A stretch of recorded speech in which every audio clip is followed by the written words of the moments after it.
So you've all met Thomas, right? Yeah.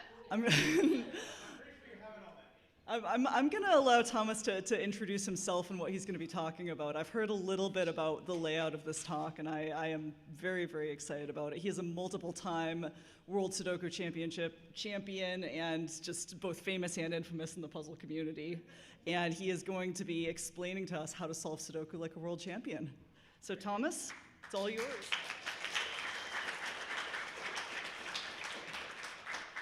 So I had two awkward anecdotes to start. I didn't know which was better, so we'll try both. So one of the curious things about Sudoku, obviously it started as number placed in America. It was first published in May 1979. It had its 45th birthday last year. I had my 45th birthday just in this January. Like the start of Sudoku conceptually is like near my life. And in 1984 it was in Japan and became this thing called, let me make sure I get this right, Tsuchiwa Dokushin ni Kagiru.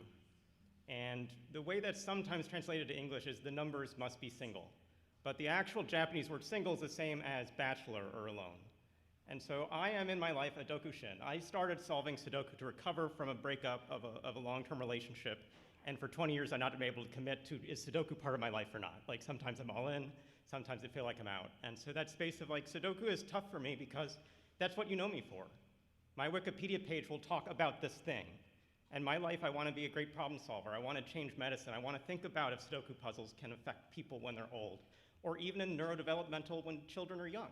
How can puzzles in general, maybe not a Sudoku, but how are there things to do? And so, like, this was a hobby. It became a passion and a career, but it's not my life. But it also is my life. It's the most important thing I've connected with to this point.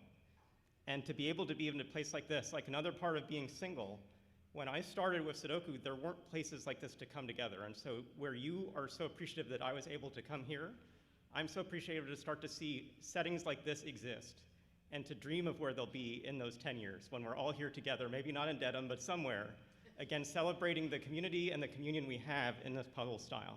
Whether it's Sudoku puzzles like Timberlake and I may like, or puzzle Sudoku like you may like. Across that, we share Sudoku and puzzle. The ratios, like, they vary. So. Another thing to know about me, I said I'm a scientist. I'm also a little playful, so I describe myself as 100% serious and 50% joking, and I'm that at the same time. So please take the next slides appropriately, but I have a confession I sort of have to share today, and it will change what you think about my legacy in Sudoku. And it could be this, I'm not saying it is this, I didn't invent Snyder notation. And I could spend the whole talk about just the semantics of, I don't know what that would mean. Like, I've certainly watched a lot of people solve Sudoku. About 50 or 60% of them will start with numbers in candidate form, 20% do the dot method. Like 5% of solvers get something kind of like either or notes, but very few of them optimize where to place it. So Simon Anthony uses a kind of note which is effectively in the school of Snyder notation, but it does not look like how I write my puzzles. Sorry, Sven, I cannot do Snyder notation in Sudoku Pad. I don't need you to change Sudoku Pad for me, because I don't play puzzles digitally, because sometimes on paper I need to change my notation because the puzzle's forcing me to.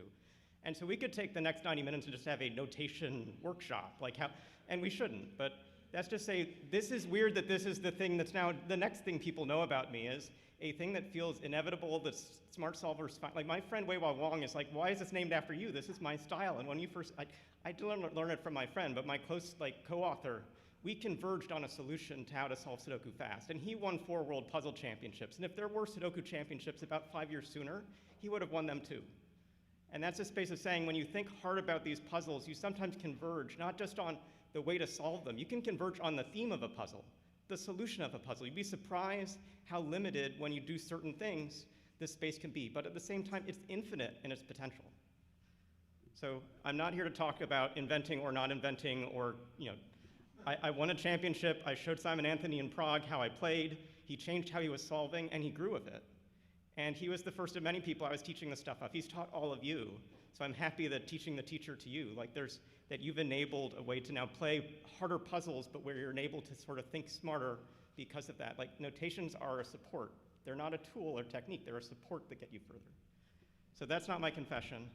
But as we talk about things, you can definitely look around the internet, find the truth of these things. I appreciate the videos that talk about the problems with this. Like, this was for speed solving. It gets you hidden pairs. If you're good at viewing it, hidden triples. It gives you unique rectangles.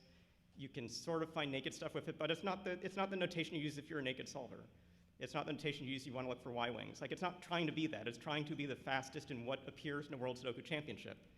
And it's been conflated to be like the be-all, end-all as a way that's going to get someone who's suffering to do that. Like, what's going to get someone who's suffering to solve smarter are videos like what Timberlake's doing, where it's like, in this cell, why is that number important? And then they figure out the context of an X-wing that has a specific effect on that cell. And we were talking about that way of like, how do you slowly get people to recognize stuff that they may not be able to see on their own? So what the hell is Snyder notation? It's a lot of things. There's a different conversation, different day for it. But to show you even just how to scan, Snyder scanning, just how to think about a puzzle. Another thing I saw, the meticulousness of looking through the stages of a grid.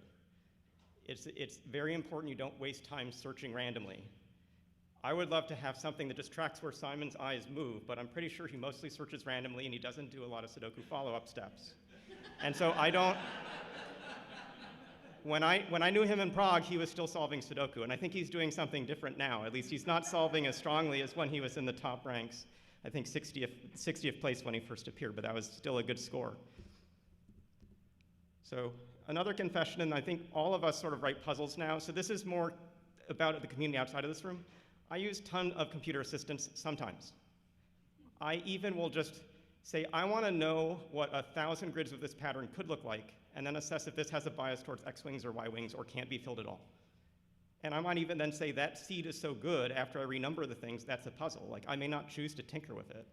I don't know that that's really handcrafting, it's maybe hand curation, but like, I don't want to label my process.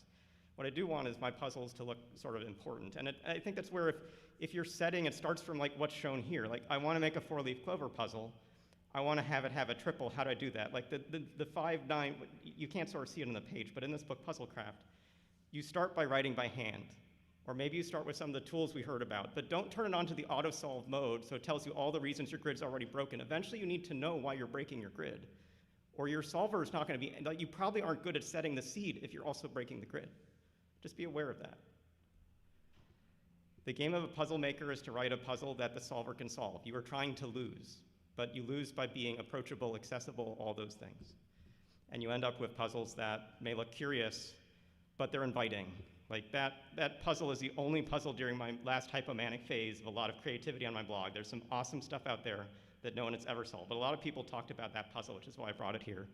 Again, it was just an idea. There was an interviewer who said, will an AI ever take your job of writing puzzles? I'm like, well, an AI's never seen that idea, so they can't Studio Ghibli it yet, but like, eventually there'll be the next idea I take that to. Like, I'm solving the next harder problem, and I'm using the tools I can use at that time to be good. And so I do something I don't know that anyone in Japan does, is man-pushed computer design to the extent you can do it. And I use tools that are still 15 years old. So I'm not even like I'd use none of the tools that are here today, but I think there are tools we could dream of and build together that could actually like really push some of the things we do in classic design and other design.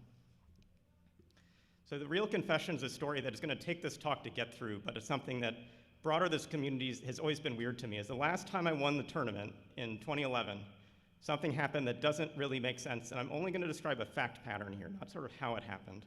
In the playoffs, which were a series of 9 puzzles, the last puzzle was a classic Sudoku. It was both something I'd seen before, and I was very familiar, not just sort of, I was very familiar with the solution, which gave me an advantage. Like, that doesn't make sense, doesn't feel fair. Like, I don't know how that can happen. Except if you think about what are some of the traits of how these competitions exist. Humans organize them, humans construct them. They have goals which are different from random goals. There was a betting market on Sudoku, and Snyder had to take the fall. Like, I don't, please dream however you want to. You know, I have in my life looked at like 1,000 of the 40,017 given Sudokus for which are the more interesting and appropriate difficulty ones. Maybe I've already seen the puzzle because I was trying to use it in another thing. Like, however you want to think about this, the story we'll eventually get through is how you can have so many options for this that the actual result will not be so sexy, but there's something about the path to that result in 2011 to say my competitive career was done, and I did retire after this championship. So I still play, but I don't train for this. I don't aspire to win.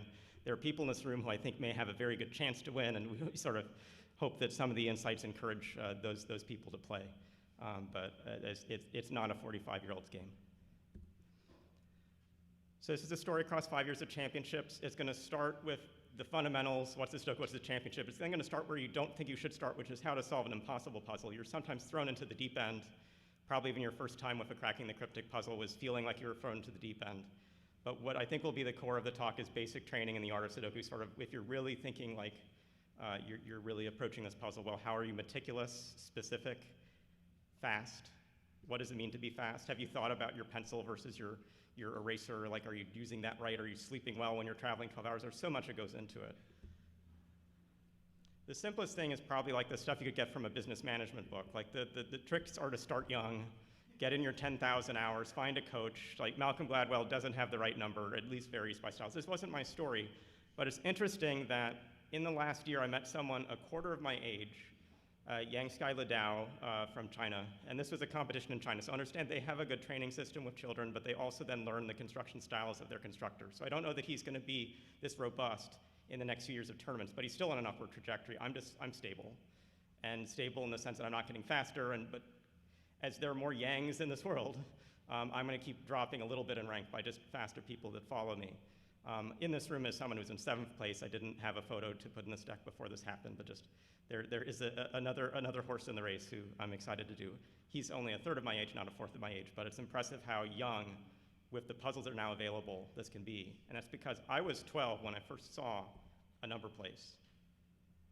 And the next thing I'm gonna say I can't confirm this with evidence. Like every other part of this Dell magazine, I'm solving every cross sum I see. I don't have OCD, but I care about finishing things.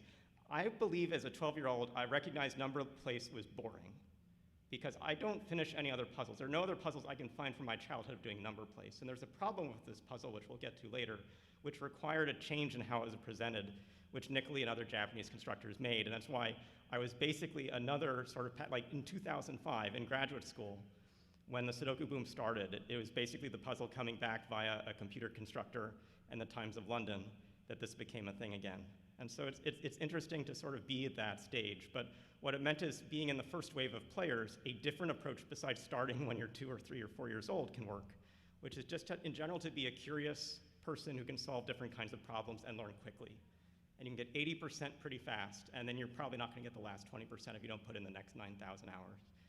So this is what I will call a Sudoku that I found on my wall when I was visiting my parents' home this Christmas.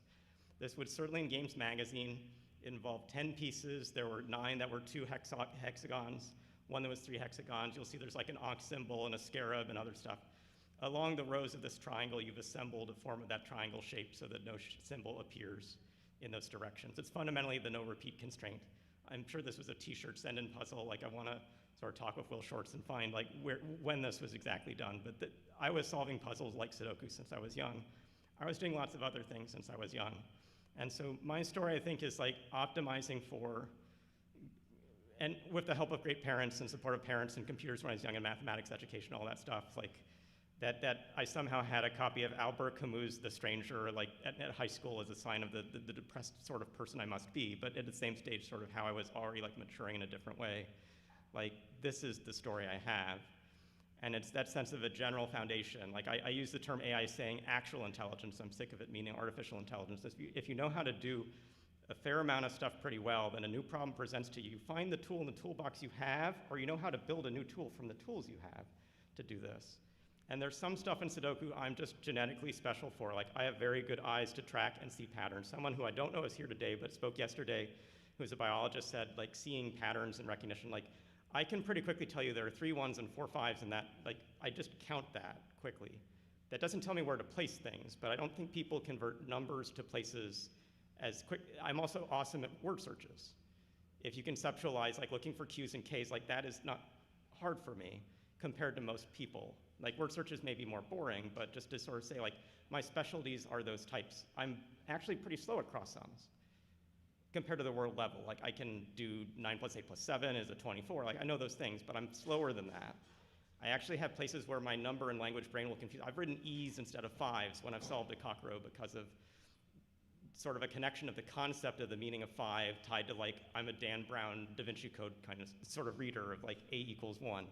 But that's the sort of space of knowing like, you learn your strengths and your weaknesses as you work towards this, but for sure there were some things I can't teach you, which is how to be superstar in observing things. But I can teach you how to observe things. And for sure, all of us have blind spots. And I'd love when there's even things you observe, like in my puzzles or in my solves or anything else you see, like please inform me of stuff I've missed, because that's where we have a new conversation and discover something together. So we have to start where my journey started, which is Sudoku Mania in 2005. That's at least when this hit the US. It was in 2004 at the end of the year in London. How many people remember when they first encountered any part of Sudoku Mania? Like, I was just across the river. I was in graduate school, so like I remember the photo in the lower right's not from 2005. It's from about 2007 when the Harvard bookstore has like all those as remainders. Like there was just a wealth of printing. In the UK, instead of having news of the Iraq War on the front of their newspapers, they were advertising 8 Sudokus and Hattori, and don't ever play Hattori, and Cockrow and other things. Like, you could see that like newspapers were selling because they had puzzles in them. It was just a weird time. It was a time when having an ESPN book or a Pat Sajak book or SpongeBob SquarePants stickers, and maybe the stickers are fun, but I'm not sure the kids are following the 4x4 constraints. Like, this was the reality. Everyone, the word Sudoku was placed on so many things just because they thought it would sort of hit the attention. There weren't iPhones yet. We were a little before that, so there were very unusable Sudoku games. People like made in the field. The upper left of that Sudoku grid is a car, so you get a sense of the length of this. It's about 50 yards of a Sudoku field, and they did it wrong, but that's what happens when you're in Sudoku Mania space. And I'm sure some of us have gotten this. How many relatives have sent us this? Multiple times? Anyone? Anyone? It's not good as a puzzle, it's not good as toilet paper, but you can clean up with it. It's not bad as a paper towel. It's not awesome, but you can at least feel you've used it. So another thing that won't make sense to you, but I think is actually critical in my training journey, is to think back to how I actually played Sudoku. That is to say, mass computer-generated puzzles when they first were in the US at the time that happened. Like, I was certainly searching for fun things to do. I didn't yet know sort of all the steps, so most things could teach. One of the places I knew I played every day was on Flash applets on like msnbc.com and maybe Washington or somewhere else. Like, there were 2 that were the same applet, but they were different news sites. So 2 puzzles I could get with zero ability to notate is some way I started solving. How many of you choose to solve without notes sometimes? That's part of solving like a world champion. Not all the time, like at the event, use some notes, but you'll strengthen certain skills this way. I was getting newsprint from my mother from the Buffalo News. You can't erase as easily on that, so you can do a little bit, but think of it as like writing in pen. So I was practicing writing in pen, not with a pen, but like just understand. I was also buying some books, and so there I could I was solving in 3 modes just because of how I was just finding puzzles. But if I were training today, I would have you sort of alternate between some of these on different kinds of puzzles, and like, how far can you get noteless? Sort of questions like that. And while I was flying in, I was sort of re-watching things I'd seen as a child. I think a metaphor that worked for me was thinking of how, because of his curved back, Forrest Gump was sort of put in these braces, and it affected how he walked. But eventually, after working through that sort of challenge, they break off, and he's running faster than anyone's ever seen. And so there's something to this, which meant the first time this was really queried in the world, which was just a few months after I started. The first World Championship was in March of 2006. A lot of people hadn't trained much to kind of get to a great space. Like, I had no idea I was any good at this thing. There wasn't even a US championship to we solved some puzzles, and then the coach, Nick Baxter, said, "Thomas, you might want to consider going." That's not the same as saying, you and Weiwa are going to be competing for the title. But it was a weird message. And so, to be honest, I didn't know what it would be like, but I'd gone to a World Puzzle Championship as an alternate before. And so that sense that there was a potential here, I was surprised by what I found in Luca, but there was some benefit of playing this way that held true to the rest of my days in terms of how I thought of accepting a constraint, playing within different ways, getting stronger by doing so, and then taking it forward. For sure, people weren't publishing variants of Sudoku at that day, and so where, if you wanted variants, did you go? This was my real first intro to Sudoku, a puzzle I would actually call Sudoku. It was an article by Ed Peck Jr. He used to run a site, Math Games. Do people remember Math Games and Ed Peck Jr.? Maybe a little before people's times. A lot of great content linked out there. So my teammate Weiwa Wong had taken other Japanese non-Pare magazines. Let me explain. Non-Pare is how everyone that's not Nikkei names the puzzle in Japan. Non-Pare is kind of like number play, the US name, just transliterated into Japanese. And the reason is that Nikkei actually trademarked Sudoku in Japan. Not in the world, but in Japan. So before the boom, and still to this day, they control Sudoku within the country of Japan, but they didn't, as Sudoku became for all of us, we can say Sudoku, we can put it on our books, But so these were from other publishers. But on the left is a classic that's got a cool triplet theme. The middle is one of the most impressive diagonals I think you can make, and later in my life I tried to make the same theme again, and I ended up with a puzzle very similar to this to just have it be solvable. On the right, while it's labeled a one-away disallowed number place, you would just call that, I guess you would label it crop key pairs, but anyway, that's a consecutive. But that consecutive has a 1, 2, 3, 4, 5, 6, 7, 8, 9 in a square pattern. Like all these are artistically beautiful. Some of them are even like, how is that theme possible kind of beautiful. The first Sudoku I saw, if you think of me even as a constructor, were my challenge bar of like, when I make puzzles, what could they be? Like, I look at some of your puzzles and you're doing awesome things logically. Like, I don't think I've seen the equivalent of a checkerboard diagonal that says, I have to look at this, WTF. But this was the first, and so that's why I knew how bad then the US Sudoku was at the time. And so I just went through like this set of puzzles a lot, and for sure by the next year I actually bought magazines from Japan. Like, I didn't have a way to get it before the first tournament, but Japan had a 20-year head start on writing puzzles like we write today. A fair way to sort of think about it. So none of you have gone, but I'll say that some of the most glamorous aspects of this conference are some parts of what a World Sudoku Championship looks like. So you travel to an exotic place. We're trying to look for the first competitor, so tell me when you spot them. So we're looking outside, like around the gardens. We're looking, near the cafe. We're going to the pool. Well, we're near the Indian Ocean. Goa is just on the west coast of India, so we're going to the beach. No one's at the beach. We are in a hotel conference room with a clock ticking down, maybe from 36 minutes, who knows. There's Rodin's The Thinker, like the puzzle solver is more a furrowed brown. We're crushing our forehead, so you can see me there crushing my forehead. And so we always got a lot of press coverage. So a British tourist said it's a bit weird them coming all this way just to do a puzzle, but I suppose it's harmless enough. And it meant that we had the pool to ourselves, so. Glorious horror story. So it moves around the world. A lot of the puzzles, the logic puzzle scene, at least from a World Puzzle Championship standpoint, started in former Soviet bloc, sort of Eastern European places. So we often go to the Eastern European space. But the earliest Sudoku Championships went around the world. It was in Italy the first year, Prague the next year, Goa, India, which I just described, Žilina, Slovakia. In 2010, it was in the US for the first time, and I chose to be an offer that year. And then the last year I was really competing and training for it was in Eger, Hungary.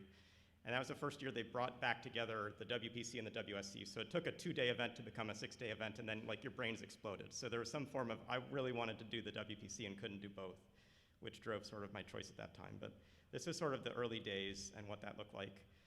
There's a day for travel tourism. There's 1 to 1.5 days of competition. So where you had a 36-minute round, imagine you had a 15-minute break, and then a 1-hour round, and then a coffee break, and then a 2-hour round, and then lunch, and then we just have a full afternoon like that too. It's just puzzle after puzzle after puzzle. A little bit of socialization. How did that puzzle go? Oh, I made this mistake, I couldn't finish in time, but like it's grueling because you probably don't think of solving puzzle after puzzle after puzzle with the clock stress at the same moment. Like you can take a break or go to the bathroom. If you don't time your bathroom breaks right, like you're now trying to figure out how to maintain your thinking while also sort of like jittering at your chair. Like there are things you have to think about because there are rounds that are on speed and rounds on endurance. And some of these rounds can be, as I say, up to 2 hours long. It doesn't matter how you get to an answer, it matters that you score the highest score. And so it's not even obvious when you get a round if anyone can finish it. So here's an example round. It's got a classic at the start and at the end. If you don't like classics, there are 7 other puzzles to try.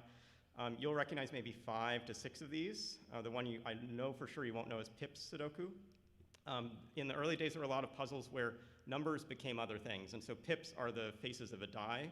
So if you think of a die, which could be a 1, 2, 3, 4, 5, 6, you could have a center dot and then 6 other positions where dots could be. So center dot's a 1, it's a 3, it's a 5, it's not a 2, 4, 6. A corner dot can be 2, 3, 4, 5, 6.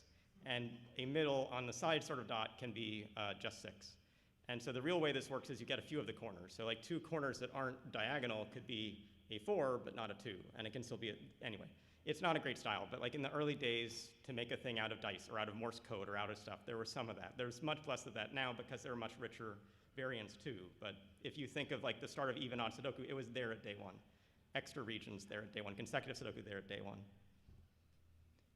After that sort of stressful day, day and a half, they always decide that wasn't enough. And so they then decide to take the top solvers and in different ways put them on stage, like with large format grids. You can see this is the first tournament on the left, where it's me in the one jersey, like we were dressed like even horse it's weird, it's weird.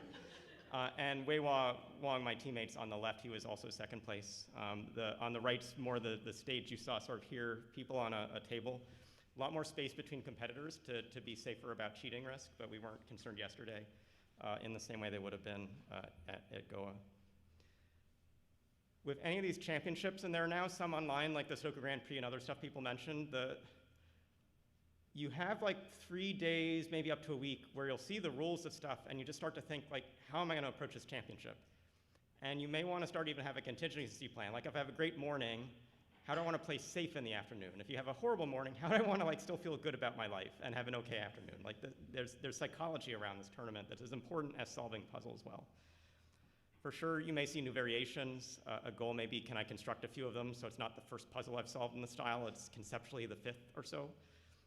There may be familiar variations that you just want to gather. You've seen them before, you want to pull them together again. We often sort of do a scab. And like today, you just like download a lot of LMD, like PuzzleLink, other places. But in these early days, this was like, Wei-Hua, do you have other stuff that you didn't send at PEG? It was like some form of how this went. We definitely ask where like there could be tools that can help. You're allowed highlighters. So if you have like a disjoint grid and you've got like the left and the right, like imagine Toroidal grid, you could color green and green if that helps you see that all those cells are in one region. Stuff like that's allowed. Like scissors and other stuff often aren't. iPhones to give you the answers aren't, but the rules don't always spell that out. There are often, more often than you think, styles where the solutions are excessively constrained. So just from the rules as given, I have walked into a competition hall with like the 8 possible solutions in my instruction booklet, which you're allowed to do. They don't think that you would have already caught on there are only 8 solutions. And so I look at the puzzle, I write the answer, and I move on with my life. But like that is a bad design choice that doesn't, you'll say is that an ethically, like every other competitor who's in a competitive state, like everyone else is doing it. So like, yes, I have written an answer I already knew, and that's not what happened in 2011 in the playoffs, but conceptually, like one way it happens is it's a miracle solution. There's actually just the 1 to 9 and 9 to 1 form of it. So there are only 2 things to know. Like, let's say you didn't even let me write it in the booklet. I can memorize that. I'm having tea, I memorize a solution, first thing I do is that. So anyway, like some constructors overthink what should be in these competitions. You can't do that with other puzzles. And for sure, because most of these are human design puzzles, if you have any sense of the designer, that they love tricks of certain types, that their favorite thing to do is an XY wing with a 3 in the corner, or whatever the stuff is, like XY with 3 in a corner, great. You've overthought the championship and you've gotten more points. I wasn't doing all of that in the first year, but I often try to like give you the full picture now because it's not, I don't know sort of how I have far too many slides. I don't know how much of this story we can sort of go through, but like I at that time had just been introduced to like now like what I write with all the time, which is a 0.9mm Twist-Away 3 pencil. It's got soft lead. In principle, like the 0.9mm helps it when you write. This lead won't break unless you're really pressing down hard, but like a 0.5mm like in the stretch, like your lead breaks a lot and you're like doing this a lot. I don't do what my teammate does, but he's more awesome. Imagine this is the same pencil. He holds in his left hand the pencil the other way, and so he writes and erases. But if you think about like, and this is you trained to do it. Like, I don't know anyone that can do this, but you can do this pretty easily. This is some of the stuff that I was just learning. And for sure, I didn't have a sense of how to manage my score, but as sort of hinted at from you seeing me in a 1 jersey, Wei-Hua, who'd been playing Sudoku for like 10 years, one of the most fun stories I have is he'd actually been contracted by Dell magazines to make a computer program to help make their number place, and he made it so that they could turn down the givens and make it more like the Japanese Sudoku. And Dell in 2000 said no. So Dell had many options through the years to actually have what was functionally Sudoku and popular. They knew what their readers wanted. It was their answer. So that's intimidating.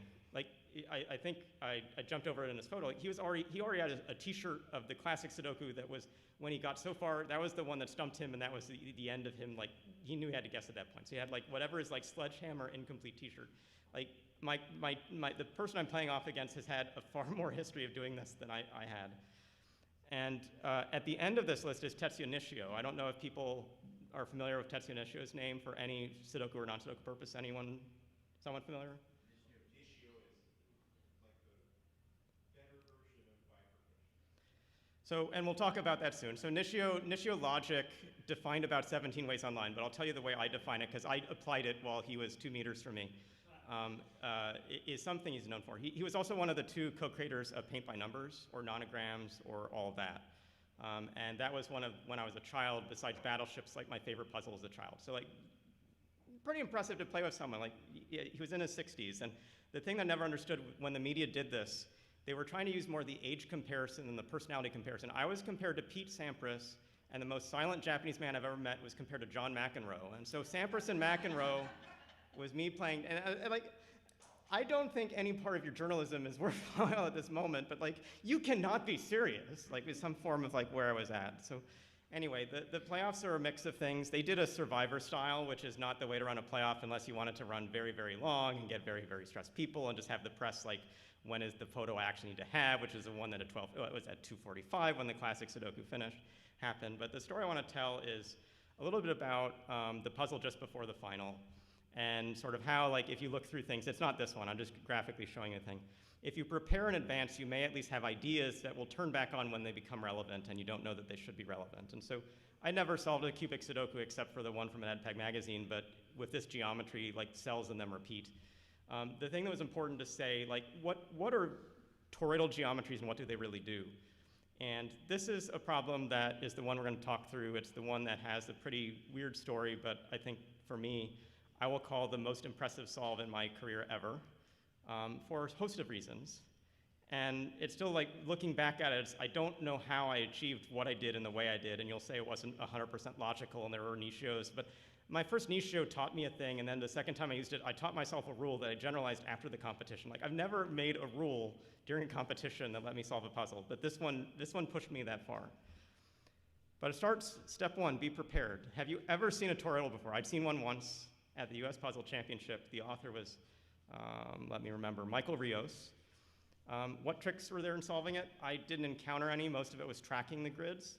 I found that mentally thinking of top, middle, bottom as a new kind of mental definition of these spaces helped me, because functionally that's like the cleanest thing to see. And if you also look at it, in the rows there are always 3 groups. In the columns there are now 5 groups, and so the columns are less useful than the rows if you think of where do you have limited spaces that overlap. It's not that the only thing you do is row searches, but just mentally, like, compared to the normal non-ats. I know this is the bottom and I need 2 more. I know this is the middle, I need 1 more. While it's very easy to scan that way, like, I'm grounded, like, this is the bottom, that's the bottom, those are the same cells. So I'm always like, I'm thinking of a 2 in the bottom. Does that come to a top here or bottom here? This is 2 in the bottom, this is 2 in the bottom, what does that mean? That's a 2 in the bottom. You know, and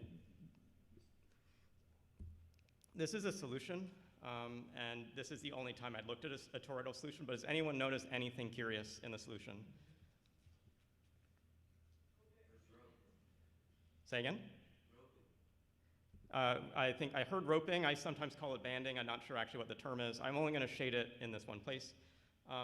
Whatever made this puzzle did not try to make it, and maybe it's impossible to, but at least this example did not try to keep the tops from being different. So all the tops are 6, 7, and 9. All the middles are 1, 3, and 8. All the bottoms are 2, 4, and 5. So like, I was aware of this. Others, like, I was talking with Weiwa about this before the puzzle started.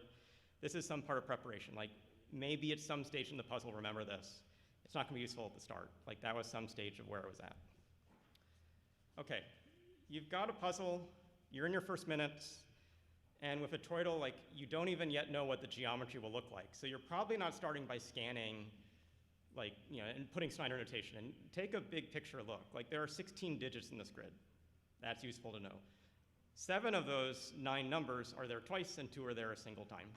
And I think somewhere, what's the 6 and the, yes, the 6 and the 7. No, the 6 is there twice. The 7 is there once, the 1 is there once. There we are. This is a stretched out form of what I saw before, now turned sideways. So where I said top, middle, bottom was how I was thinking, but this is a left, middle, right setting. But I'm pretty grounded in it. It's now the case the rows have 7 regions that are part of them, and the columns still 3. So column thinking and region thinking are the top of my list, and rows are last, unless they're almost very full. So I will look at, like, this row and no other row in this puzzle. I will look at this column, but also look at this column. I will even consider this column, because 2, with like this 8, there could be something there. Like, again, we're just searching for things. There is one trivial, let's call this a just one cell puzzle. There is one cell that hopefully some people can see if they start to scan this unusual geometry a bit. I see one hand, I'll wait for a second. We'll go to Sven. There's a 3 over here. So to show sort of that, this 3 eliminates this way, this 3 eliminates up, you get this number there. We haven't. 4 in row 2, column 6. You see a 4 here. I really appreciate your reason for it, and I'll actually let you give it. You have seen a thing that at that time other people weren't yet seeing. So if the 4 was in the left part of this of the cage. let me do it. Let me get to a stage, and then give me a second. Yes. And the next box for it there, and the next box for it there, and the next box for it there. Okay, so we have a very, and this is, in 2006, people weren't looking at puzzles like this, but if you sort of, if you found a time machine, you would have beaten me on this puzzle. But I crushed everyone at the event on this puzzle, so that's like, and so like, the concept is to think about, again, like, very stalled on the stage, like, what are the next kinds of things you can be thinking about, and like, what are unusual things in the puzzle? And so like, the thing that always helps me is to do a little bit of notation. And it's not like to not do the notes you could write. Like, if you can write either ors, write them all. I think these are all the either ors. I might have missed one, but they're effectively 4 Snyder notation type things. There's a 9 between these cells because this 9 eliminates this and that. I said I'd look at this row. That's the only thing I found there. I look at this region. This 9 comes down. This 9 comes across. So I have this 9 pair.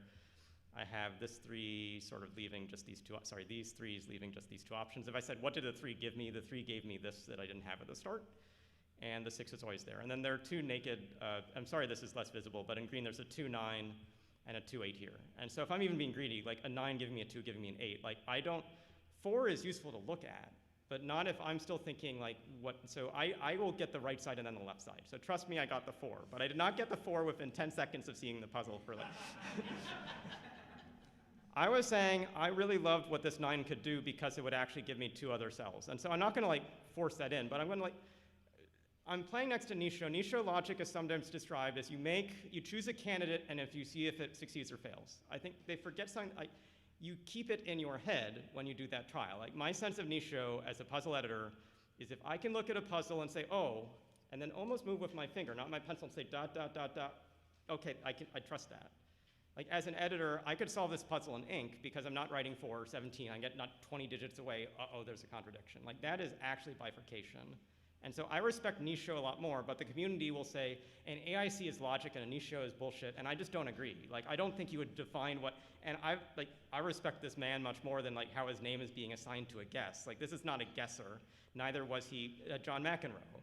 But like this is sort of where it's at. If you look at the 9s that are already given, it's not just that they're on the right. The thing that helped me is they're also at the bottom of the right. And so if you actually put a 9 here, you're just getting a lot of bottom rights. You're making a diagonal. Like hopefully you can sort of see some of that. And again, like I don't know this yet, but if I place a 9 here, this 9 eliminates everything, this 9 eliminates everything, those collectively, even without this given, eliminate everything.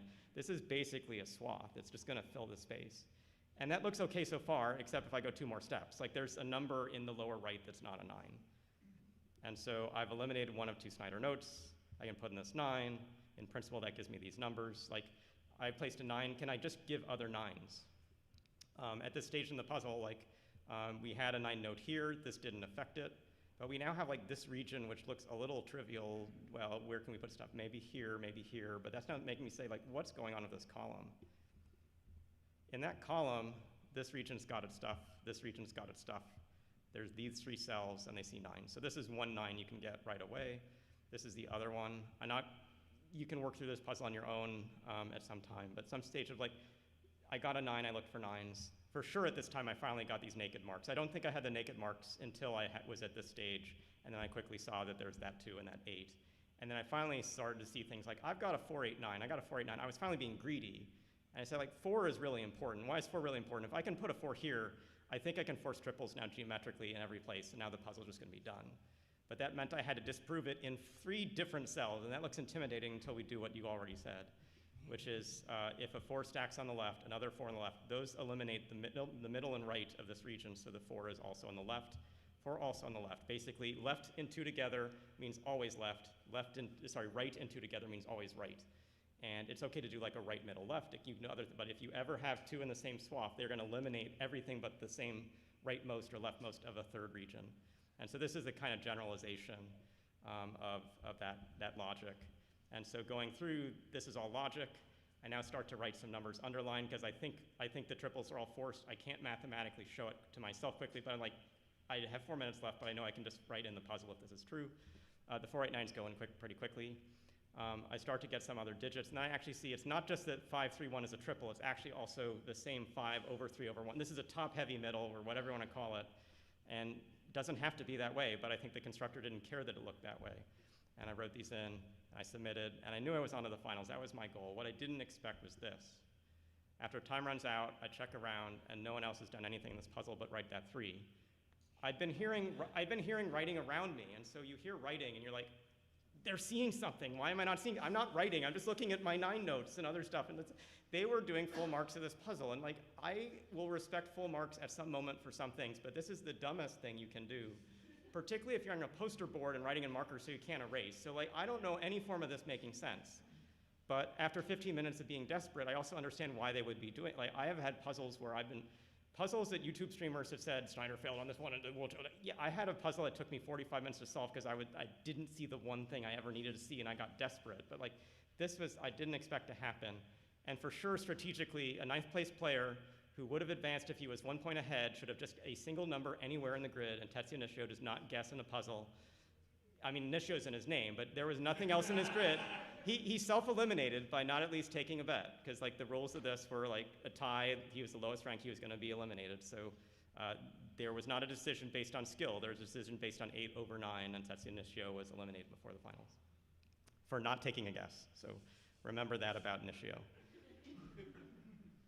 Aftermath. So obviously, like, I'm high energy. I think it's all going to work out. And then, like, we're waiting an hour for them to set the puzzle. I think they had an error in the final puzzle. So you can't see it on this photo, but they pasted, like, paper things over the grid. And there are lots of things that can affect sort of how you see stuff. Like, I think part of that was affecting how I saw stuff. I for sure saw there was, like, a naked single in the center of this grid. It has an empty box, but there's a thing in that error of doing, like, a bullseye. And so there were 8 numbers that all see the center, and there's 1 9. Anyway, that wasn't helpful. There was a thing on the outside that none of us saw. And in part because of the large format. So all of us guessed, and that's okay, like that happens, and it's actually, we'll talk about sort of how to do it, but Jana Chalova of the Czech Republic didn't get 81 cells correct, she got all but 1 number correct, and you could see where she's like in red and blue on her grid. She deservedly survived the playoffs and won the championship. I had a few more digits right than Weiwa, but we were both on the wrong side of that X-Wing packing. And that wasn't the end of thinking about the puzzles I'd just done. And I think that's one of the lessons is you need to build a kind of takeaway plan and take it forward. Like, what have you learned through the experience? And for sure, I wanted to know more about toroidal grids. And so this is an example of a grid that doesn't have repeating triples anywhere because it doesn't need to. It has the start of things that look like they repeat, but look further about them. Like, are 4s and 2s always together? No, 4s are now broken in this space. But it does have this thing. There is a single digit that's in all the lefts and a separate digit that's in all the rights. And you always, if you have 1 in all the lefts, you need to have 1 in all the rights. And so you can have either 0, 1, 2, or 3 overly repeating digits. And in this case, all the lefts have the number 7. Hopefully you can see that. All the rights have the number 2. And so those are, for the future, like, there will be some constraint that the grid must have, and if you're just aware of the space of what those constraints as they exist, you could be far better for the next time a toroidal happens. For sure, no one, if they had a choice, would pick a toroidal against me after seeing what I did. Oh, please, you've got a chance now, but. So one of the things that this taught me, besides how, like, even being second at championship will get like 20 reporters to suddenly want to talk to you, and none of them can spell the word Sudoku, and they all say Sudoku and all that stuff, and they think you're they think you're Patrick Sampras somehow. It taught me there were a lot of things I wasn't yet actually doing great. And again, like, I'm in the growth curve of being good at Sudoku, but I have like a 6-month running start of like solving puzzles, but my breadth of Sudoku variant experience was low. I had not really standardized. I was close to what I do today, but I had not standardized how I scan to be meticulous, and also the notation. Like, I was using basically Snyder notes, but where and why I marked. Like, today I actually circle the naked pairs so that I will never confuse those cells as having other numbers. I was not using green and red ink, but I was trying to display. Like, that I needed to improve. Standardized writing utensils. Get better at checking grids. There are 3-ish things you want to check in grids. First, no cells are empty. You don't have to check the whole grid to do that. When you're writing notation, again, this is on paper, so you don't have like Sudoku Pad helping you with this sort of stuff. Check that you're not just looking at notation and thinking that's a fulfilled cell. So like, that is an easy way to lose all the points, even though you finish the puzzle. But sometimes you want to check the full grid. So I even got pretty skilled within 5 seconds. I can check any grid. visually. And I do it as I'm showing sort of on camera. Like I use a visual sort of trick with my finger to help me make sure I've scanned all the rows, as opposed to like this or just with the eyes. For whatever reason, it's there. And in some solving, like some of the Chinese solvers do a whole lot of like finger scanning. And so like, there are lots of tricks for this, but practice it. I was not very experienced at X-Wings entering this championship. And even today, like I could not describe to you a WXYZ wing in great precision. But that's not because, in part, it's just never been in front of what I needed to do. But for sure, I had to push a little beyond X-Wing Swordfish.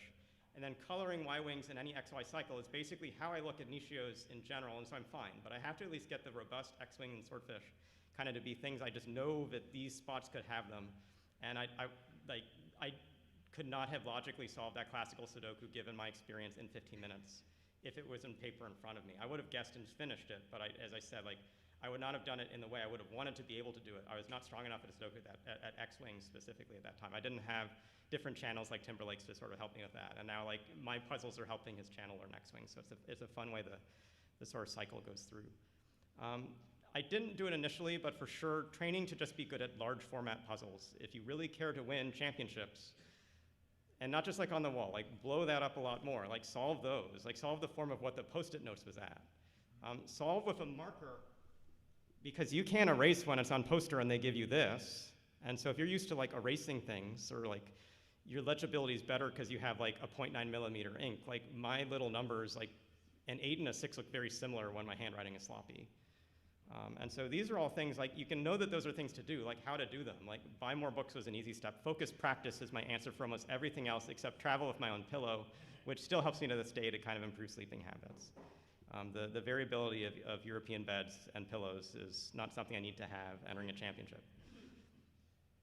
So we'll do a time check, but I think we're good for where we're at to kind of go through basic training. And so this is the realities, this is the core of like how to think about how to solve well.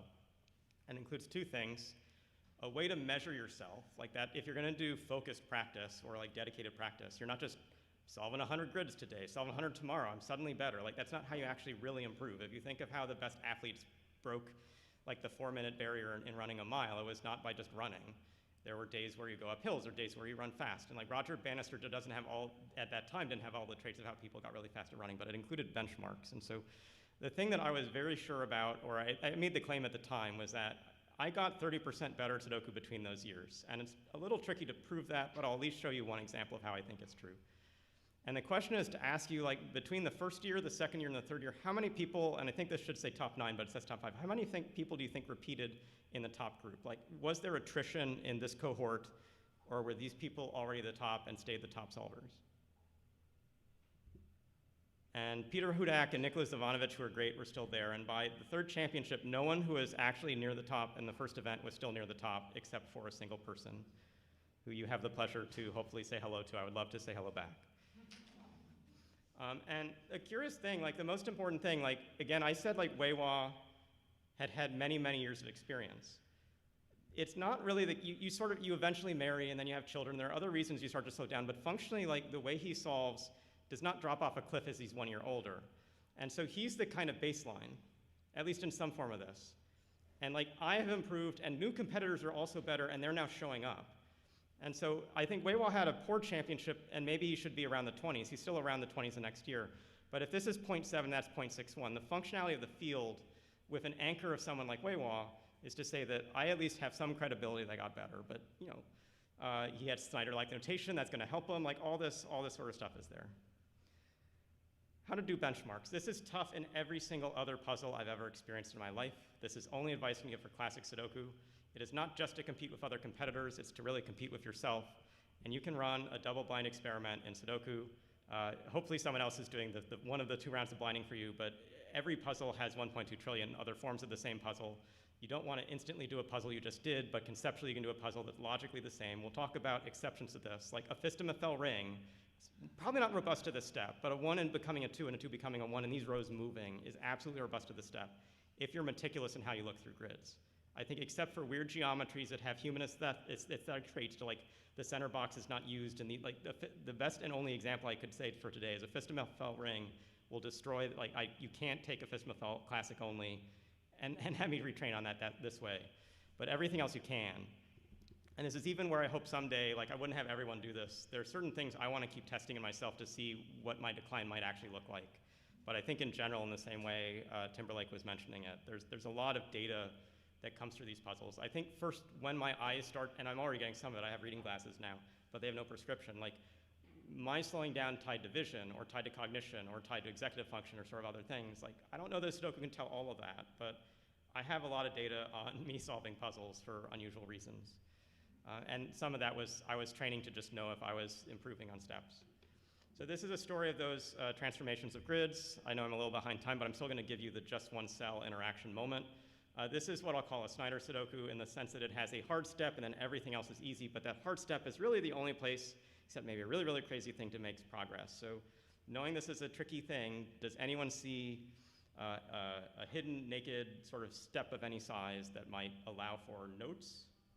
And I don't just mean like put two ones here, like that doesn't really get anything, but notes that lead to a placement. And I expect this is hard, so again, I don't know within like 30 seconds if anyone will get it, but that's okay. Like, I think one of the things we should, I see, well, I will go to Mitchell first. I just heard jellyfish on sixes, and I don't know how to quickly confirm a jellyfish here. So we have C2, C3, C5. Possible, but that's not what I was going for. Different sort of. 5, 6 pair in row 7. So if you look at the bottom, there's a 5, 6, 7. If you look at the outside columns, 5, 6, and 7 also repeat creatively. So this cell is not allowed to be these. So these three collectively are a triple, but the second step is that these then make that triple have a single. This is a 7, this is 5, 6, that's 5, 6. Sorry, I'll try to mark this, but like, look at the pink cells and try to place 5, 6, and 7 in this row. And so this can be a 5, 6, or 7. This can be a 5, 6, or 7. This is the last space for those three numbers, but it only has one option. So this is a 7. So that's the way this solves. These are a little smaller, but if you conceptually know how that is in this puzzle, describe the step in this other heart-looking puzzle. What is the cell? Like in this case, it was R7C1. What is the cell in this transformation of the grid? And so here I have changed 1 to 7 and mirrored the heart. So it's now a 5, 6, 1 set, but right there. This should be another easy one. Row 9, column 7 sounds, yes, absolutely good. And I didn't try to make this too hard, but this is a more proper sort of changing of the left to the far right. But some of the structure may help you know where to be looking if you've just looked at the prior puzzle. Anyone? 7, 4, 8 here, here, here. So which is the single cell? Row 2, column 7. That is correct. So like if you solve this a little bit apart, and this may be another case, like this pattern for me, like there's a reason I look here a lot. I don't know that this is as rich visually when there are some tricks around this space, but these are the same thing. But that's like, this is the curious thing about geometry. The human eyes have actually learned a lot of ways to spot things that are not unbiased. And a random computational search will be unbiased. And so it's even curious when you think of setting puzzles. And like, I'll make a puzzle where the digit you need to look at is in the center, and there's a lot of blank around it. There are lots of other ways I can present that puzzle. The digit could be a 7, it could be over in the corner. And I try to like spotlight stuff. And for sure, like other people do too. But this is a space of like how to learn through a puzzle. Lots of ways to use this kind of stuff. You can eliminate weaknesses. I've never done an X-Wing in my life. I'm not saying that's true, but like get some puzzles that you eventually watched on a YouTube stream, solved an X-Wing in. At least that form of the X-Wing you know you've done. So like put that in the pile. Also just take other things that are labeled X-Wing, that's okay. Like you don't have to only use benchmark puzzles. You don't need a lot of these, you need a few of these. But they should confirm mastery of a step that used to like, the puzzle you never solved and you only like, Simon had a thing and you got, like you could go back to it if it was at least a classic. Again, like the Kropke dots and other stuff is not robust to some of this. It's robust to, we can talk separately about that, but like very true. For sure you can test different approaches to how to scan, how to notate puzzles, and also how to start with, like you can start looking at naked information space. Like these spaces have a lot of digits that see them. You can also start in hidden information space. I see a lot of these numbers, want to place more of these numbers. Like I'm right-handed, I'm not left-handed, but like Kodomori Nishi of Japan, most brilliant naked single pairs, he starts very different way I start. And I tried both. Like, I've gotten this to be better, but like, I don't look like a computer in a grid. Like, I don't see this has all the other numbers away, and so there's only a 9 left in that cell. Like, I can find them, but more slowly than how I actually rigorously go through the puzzle. Like, I'm very sure with how I look through a puzzle. I've seen everything before I shift over to a naked looking mode. And that's like conceptually a thing it's worth trying. And also recognize there's some puzzles where the first look at the puzzle tells me I should not be in a hidden solving mode at the start. I know my strength, but I also know this puzzle is not for my strength. And we'll get to an example later, but that's like the extent you can take this. Absolutely, if you need to test if someone's cheated, this is how you can do it. You put them in a room where you force them to do a thing, whether they've seen it before, or like this, you can't have, Fist him a fell ring and others, there has to be a credible explanation. Like, they got naked trick rules before and they just can't see it again. That's not gonna make sense unless something has happened to them. So here are some examples of puzzles and how I got to them. I took puzzles that stood out to me as things I needed to sort of think about. And nowadays I even choose things I just want to construct for myself. Like, I've almost outran my ability to find them without just making them. And because I can make them not look like a form I will remember having written, as long as I have enough Y-wings in the stack, and not just a single one that's like so curious, like I'll always remember how curious it was, I can make use of this. I'll take some puzzles. My favorite book to use, and it's not going to be the best for you, but I love this, like, is from Nick Lee. It's the Gekakara Sudoku series. It's sort of a hard puzzle. I almost have a bimodal distribution of times, some around 3 minutes and some around 6. And the actual thing I'm trying to train myself to do is when I'm sensing it's going slow, the 6s pull in if I start to choose to bifurcate to like 4s if I'm lucky, or 5s if I'm not. But 4 and 5 are both less than 6, at least the last time I checked. And so to sort of know when and when not to guess is there. And for sure, the last piece is like puzzles that are awful, and they'll always be awful when I see them, but I need to know how awful they are and not try to like hold out on that space. So we've done the hardest things. We've talked about benchmarking. Let's sort of pause, remove a lot of these steps, and just talk about how I actually look at a basic puzzle. This is a puzzle that I can likely solve in 2 minutes. I wrote it for a community Sudoku event, which had like a 4.5-minute finish time. So like, think of your own sort of solving, like a 4 to 5 minute window is a good place to be starting. If you're as good as like the Silicon Valley's competitors in this event. And that year, Weiwa didn't choose to compete, so it's not we had a ringer at the event. In other years, he chose to play. And I'm like, why are you playing in the local tournament? You're a world, anyway. There are 2 ways to look, and I've talked about this. Like a full look at this puzzle, there are 2 columns that are very suspicious. There are 2 rows that are sort of suspicious. You could choose to look there, and actually, like, I would probably in a real situation start there because you can put a 1-8 and a 9-8 in the dark greens for sure. I'm not sure I look at the light greens yet because they're going to be where I'm scanning, but just to say, like, I'm not so stubborn, I have to start the way I always start. But once I've looked at those columns, I remember I've looked at those columns, they're finished. Like, I will go back to where I want to actually start, but with 4 more numbers. But let me not sort of do that. Let me just show you the simple way. If you don't know how to start a puzzle, you want to start a puzzle to be both methodical but also fast. And it's not 1 to 9, because that's not robust to digit order, and you could actually be slower depending on the setting of the puzzle. And it's not necessarily even tied to geometry or other stuff. Like, I sort of look for where I see a lot of things. And so let me show you how I actually look at the puzzle conceptually. Like, block out 2/3 of it. It exists, but like, don't worry about it. And it's not that this gets everything, but this is useful. I'm looking for digits I see 2 times, because that means there's 1 place to place them, exactly 1 box it can go in, and either 3, 2, or 1 places it can be. And so if you want to do extended Snyder notation, that's great. Please mark the 3 places it can be. But like, this is how, in looking through this puzzle, I see there are only 3 numbers that matter, the 1 and 2 and 9 and 6. Like, there's an exception that because this already fills this space, yes, you could say 1, 2, 1, 2, 1, 2. But, so don't be too rigorous with this. But for sure, these numbers draw my attention immediately. The 7 just goes straight to be here because it's the last spot for it. The 3 4s form a pair. That's 5 seconds. I go to the middle. 4 and 6 stand out. These 4s with this 4 place a 4, those 6s with this. That's 8 seconds total. This is there. 1 and 3 form a pair. 5 forms Snyder notes. Like, this is effectively 10 to 12-ish seconds with this puzzle if I'm just going through that. And it's not trying to seem intelligent. It's trying to seem mechanical. Because the first step in a Sudoku is just to see, is there anything easy in it?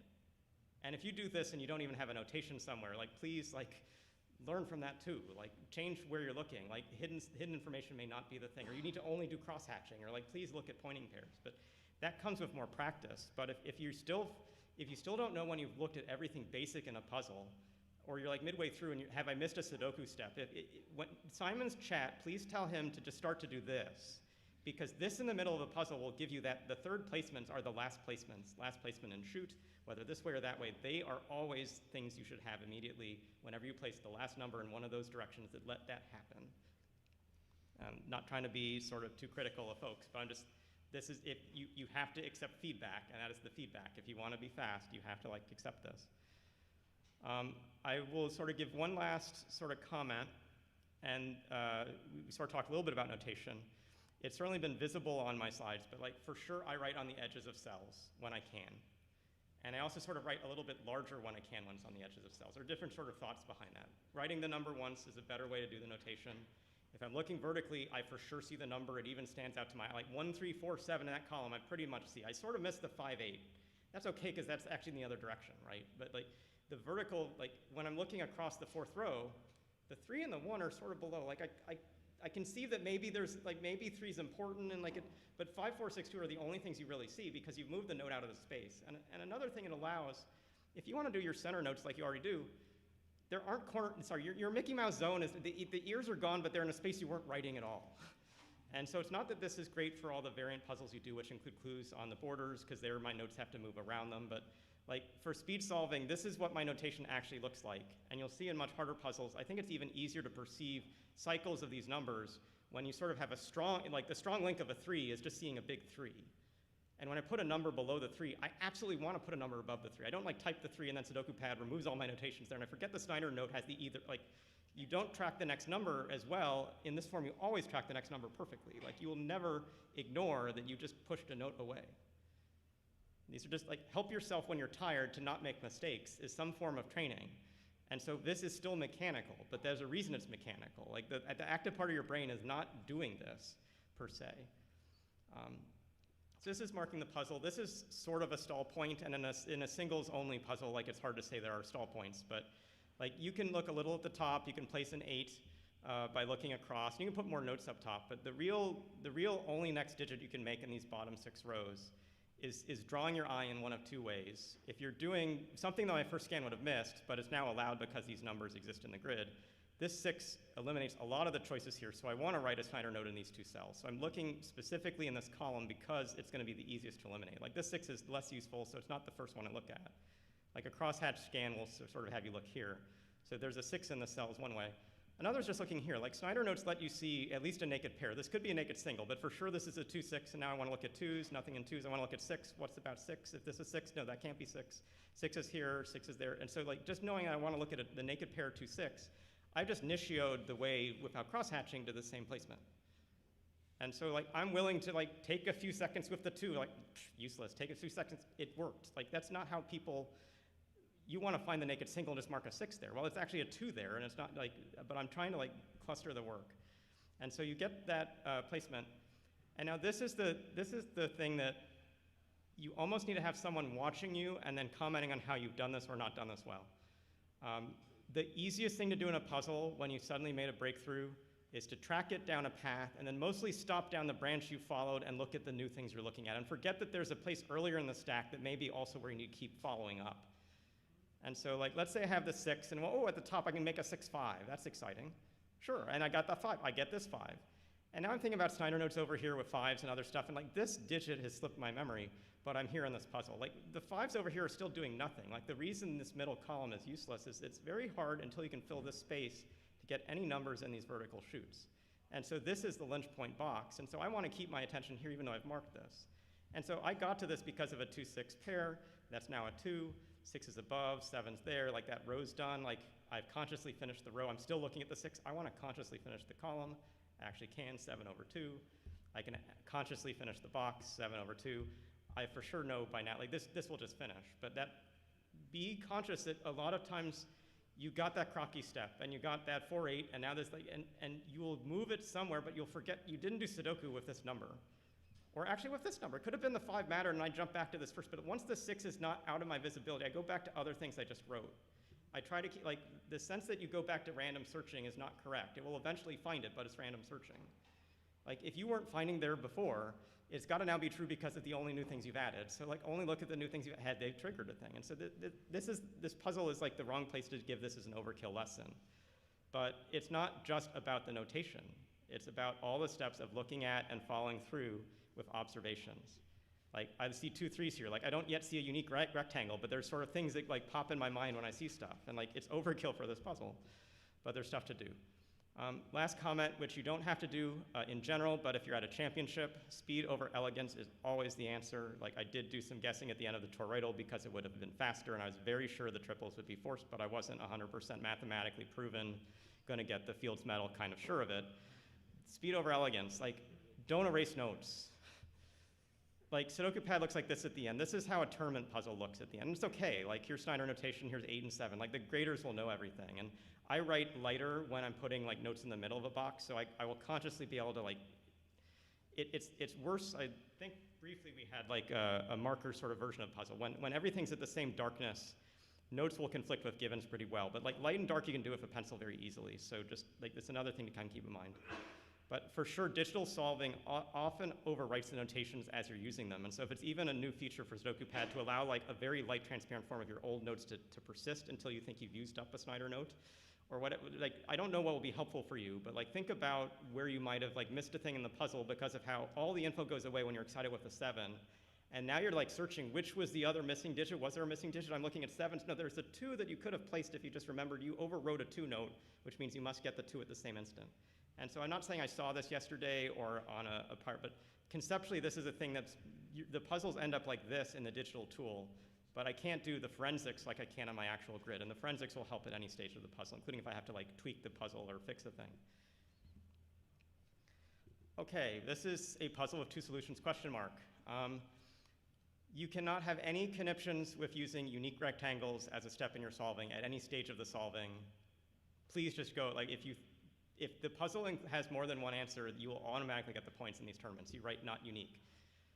In this case, this puzzle doesn't actually have any answers, but it has multiple ones that have some unique rectangles around them. Like, have people before looked at unique rectangles? And given my form of notation, are there places your eye might be drawn to have a unique rectangle? Anyone sort of have some ideas? And I'm sorry, I don't know if all the notes are sort of very visible. There's. I would look at row and column 1, row 2, column 1. Okay. So like these cells, and so just to repeat, so finish your thought, but so the comment was to look here, and so the reason why and what will it lead to? That drew my eye. I would examine what the left column can have, those 2 cells can have, and obviously they can't be a 1, 2 on their own. Okay, so if this is a unique rectangle, the critical digit is can a 2 be there? And so a 2 is already not in the 3rd column, it's not in the 2nd column, so a 2 must be in one of these 3 cells, and it can't now be in these red rectangles. So uniqueness would say row 3, column 1 is a 2. Absolutely. I can't make a uniqueness example that has just one uniqueness rectangle in it. So please, does anyone see a 2nd place that has a unique rectangle? Yeah, the 8, 9, and block 9, and then compare it, because you have the 8, 9 right in the blue in block 7, and then there's a cell right above it. Okay, that is the correct kind of place to be looking. What does it allow a digit in this form? We'll talk through it, but Timberlake, do you see a digit it would be? So I hear it's a 3. So they're for the most basic patterns, and it'll probably like 5 in the scan rate sort of setup or anything, like seeing 2 numbers and a third of the number is one way to look, and also seeing 3 spaces with the same pair. Like my notation will not mark this as an 8, 9. I'm pretty sure by giving you 1 to 7 in order, you might have mentally placed as an 8, 9. Once they have 8, 9, 8, 9, 8, 9, I can't place an 8 or 9 here. And so now it's like, well, an 8 or 9 are somewhere around the space. What's left? 1 is there, 2 is there, 4 is there, 5 is there, 6 is there, 7. This becomes a naked single. It's not always going to happen, but these are the 2 main forms you see. They're not the only forms you see. But in this puzzle, I think this is a just 2 cell and we're done. I don't think there's more you can do, but the only cells you can place are not through logic, but this would be a just 2 cell uniqueness rectangle puzzle. Unique rectangle puzzle, sorry, I always say uniqueness rectangle, but it's unique. I don't think we're gonna have time for me to show you this puzzle right now, but I just want to talk about it. The very first time I went to a puzzle championship was just a few months before the first world championship in Sudoku. I was never going to make the stage, but Weiwa was the number 2 solver there, and the first puzzle, they had a 10 puzzle playoff, and various types like a hexagonal battleships and a cockrow that was in different forms, and like the very first puzzle, this was the first year of Sudoku, they had to have a Sudoku, the very first puzzle was Sudoku, and the rules for this event were weird that you could choose to skip the puzzle but get a 5-minute penalty. So what that means is each puzzle should be solvable within 5 minutes, or it's to your benefit to just not solve puzzles. And the time start of this event was such because Ulrich and Weiwa had done so well. Like most of the 3, 4, 5, 6, 7, 8, they were watching Ulrich and Weiwa approach this puzzle. And Ulrich's at 7 minutes, 8 minutes, 9 minutes. Weiwa's going at it. And so everyone else just skips the puzzle, well, except for the Japanese solvers who just they don't skip and they don't guess. I mean, they're awesome people. I'm trying to remember if it was Taro Aramatsu or someone else, but there were 3 people who actually played it, but like Ulrich and Weiwa were the 2 I was tracking. And the first time I played this puzzle in 2005, it took me 7 minutes to solve. So I would say, like, for however good a Sudoku player is, this was not a good playoff puzzle for that event. And so the concept in my mind, I think I only made up this term a week ago, so let's not view this as a concept always, but this was an important puzzle for me in the 5-minute barrier. And so I played this puzzle a lot. This is this is a record puzzle in my list because of a specific thing. I've written the most Snyder notation in a single box without yet writing a number in that box, and that's the center of this puzzle. And you'll see sort of how the edges help here. Like you sort of see the pattern, 3, 1, 7, 2 is gonna be on a staircase, and so if the 3 is above, 1 to the right, 7 to the 2, 2, 4 down, 6 down, that's all okay, and that's gonna leave 3 spaces for an 8, 9, 5. And the same way if the 3 is down, that doesn't do anything, but like the sense that there is something like a naked pair single defined in the space is very clear. And so like what numbers have I written? 5, 8, 9. Well, that cell sees a 5 and a 9. So this is one trivial place to make progress. And I'm trying to see if there's another. I'm not sure that there is, the 8 coming across. But the way that this gets revealed is to actually have things like, and I think people call this an X-wing, I do not, but like the 6s in these 2 rows place this note. And so with this notation, this is an obvious naked single, but with this sort of solving styles at the time, this is actually more of like this is very hard to get because you have to get the 6 part into the grid. I think one of these other notes is also like that. I think it's the 3. The 3 is there because of these, but the 3 is less critical than the 6 because this cell already sees a 3. But so this is hard until you get very good at notation. And so if you want to understand how I broke the 5-minute barrier, the answer is actually Snyder Sudoku, sorry, Snyder notation. And it's actually knowing how to use it to see beyond just what it's doing with hidden information. So a very curious puzzle. I've actually made variations of this puzzle where I changed some of the outer digits, but it still has a very curious trait of getting numbers into an otherwise blank center. I don't know if that's plagiarism or meritocracy. I call it a variation on and respect the author who made the first thing, but it's not a normal way to write a puzzle, is to like remove 10% of the content and redo it. So not a lot of time to talk through everything on notation, but I think you got the points, either or notes. I like them because of low error risk. You can forget to write them, but you're not gonna write them wrong. Writing every digit into a cell, you're gonna write a number wrong. I'm sorry, you are. Like if your digital tool does it, that's great. We don't get digital tools in World Sudoku Championships. We get paper, we get pencils. They still exist. People still write with them, including competitors. It's tough. And so like there's a trait for the second order here, but for now, like, play with it on an edge if you're solving in a tool that lets you do it. Play with how you scan, and keep the notation you're already using. Those are kind of my suggestions for that. Like, think of your notation. Like, Snyder notation is not special. Like, how does your brain work? What do you see? You may not want hidden notation at all. That's great. No one's forcing you to do it. Like that, there's no end-all be-all of how you do this. And there are puzzles I fully ignored the way I normally do it because it's just not good for that puzzle. It's not often, but there are many Sudoku that, like a deficit or a black hole, is that the name of it? Like where it's one number is not in the set, so there are 8 cells, and so 1 to 9 appear, but 1 is missing. Snyder notation doesn't work in that puzzle because it's not a hidden information puzzle, it's broken. So like those, some authors like putting that in their tournaments because they know that it's my weakest style. So we'll go through the prog story and then we'll do a time check because I know it's, at some stage I don't want to keep you from pizza, but I also have some fun things later on, so I'll just go faster and select them. So arrive after a year of practice, we got to actually watch on video some of the Czech national championship results. I saw how Jana Tulova, who'd won the last year, was playing. We were fumbling through how to solve a little killer that seemed impossible, and it had a hidden diagonal constraint which wasn't shown on the grid, and the first time a little killer appeared in this world, it also required 1 to 9 on these diagonals, including at the WSC2. And like that, like little killer diagonal, there's something the name was missing. So anyway, like they were doing things in the video I couldn't understand until I figured out like they did not translate the rules correctly, but they did when it was finally the English rules and not just watching them from the internet when I'm not sure they wanted to be watched yet. There are different sort of stories from that tournament. This is the first time there were really team rounds. We had a whole team at the first event, but it was only individual rounds, and so we have different events. This is Weiwa again and other teammate. They seed us alphabetically, so you can see like some key solvers like David McNeil and someone else you might recognize. United Kingdom sort of just across the way. This tablecloth was curious. It's actually made a puzzle just based off the shape. It had like a 7x7 set of squares and a weird outer ridge. And like I think it's Fit with Puzzles is the book a sponsor had. Someone re-looked at the style that is not actually a Sudoku style. It's more of a Latin square. Like, I don't know why, but like this tablecloth brings back memories. That's how championships where you're like, well, I'm looking at the table a lot. Oh, that's a puzzle. Oh, that's a puzzle. Like you can go to pretty curious extents. I was the top finisher, but I was very close. Hideaki Joe of Japan was less than a puzzle's difference away. A puzzle's roughly out of 20 points in this championship with like 44 solves is kind of like where I'm at. That's not exact, but I'm giving you a kind of sense for it.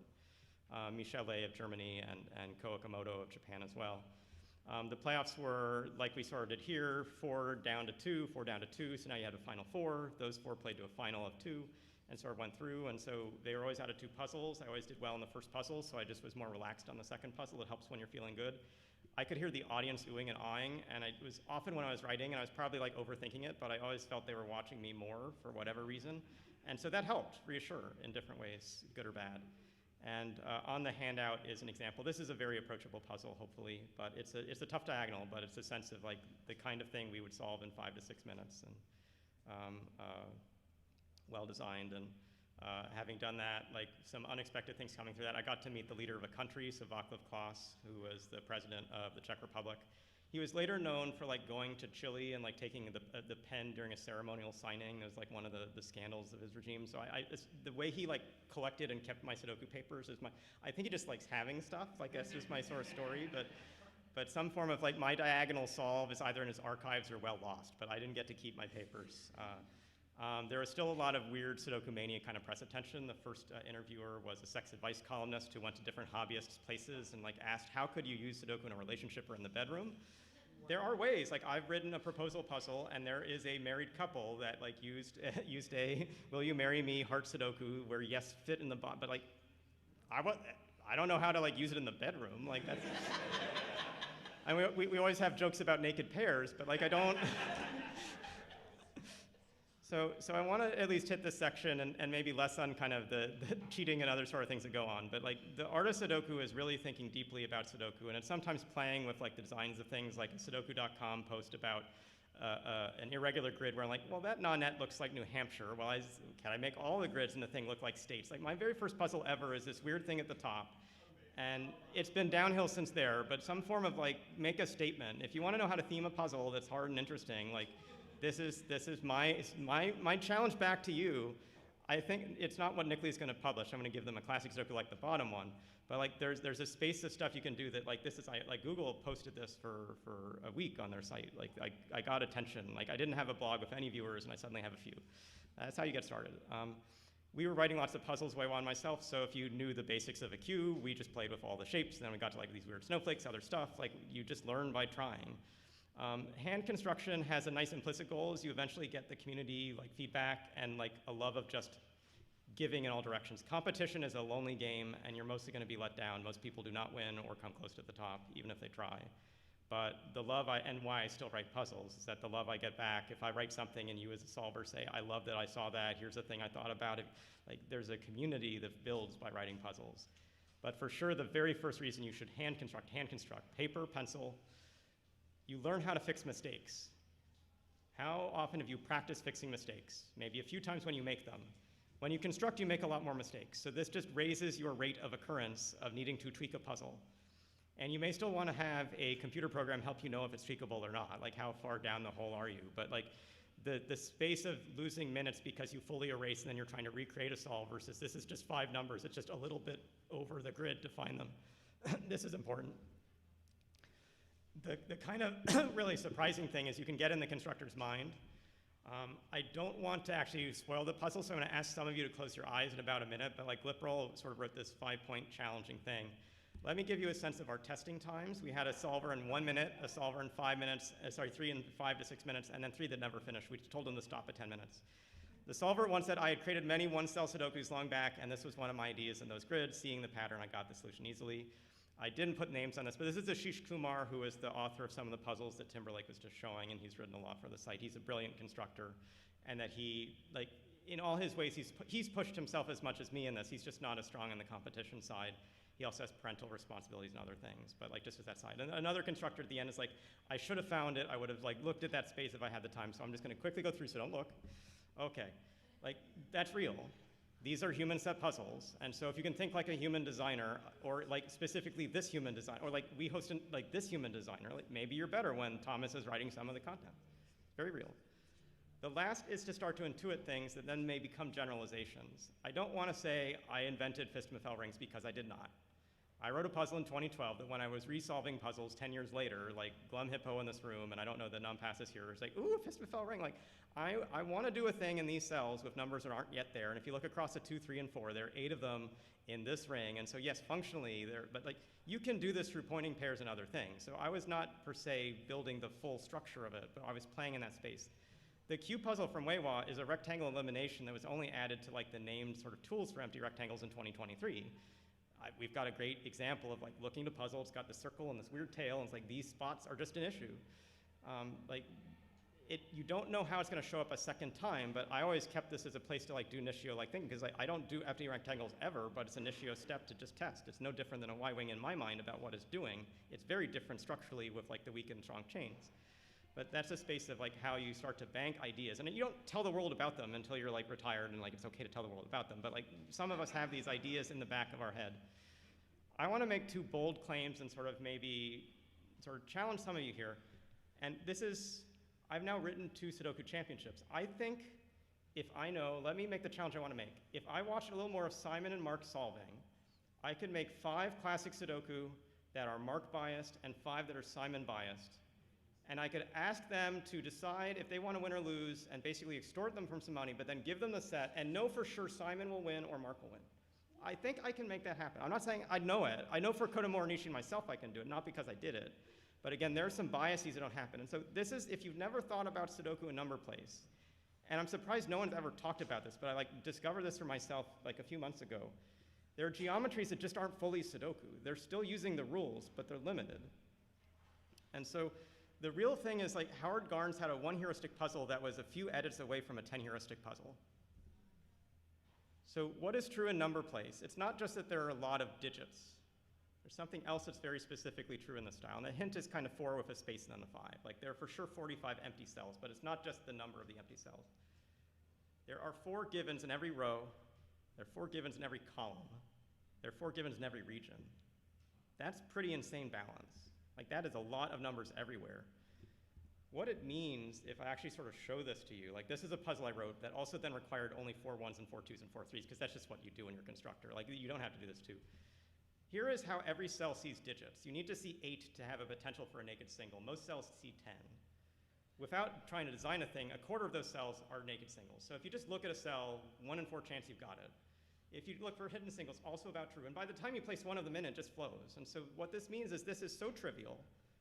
I can't write any form of this puzzle that's not the same as what I've just shown you. I can move stuff around and change digits. Like there's so much given that if I go by the steps, it is possible to set up an X-Wing in any of those grids. Unless I paid you $10 to show me where you can see an X-Wing, you will never, ever, ever, ever, ever in the history of the world discover that X-Wings exist in a Sudoku, because you are playing something like a word search where you're looking at naked things maybe, looking at hidden things, but I can't force you to do any single step as your first step.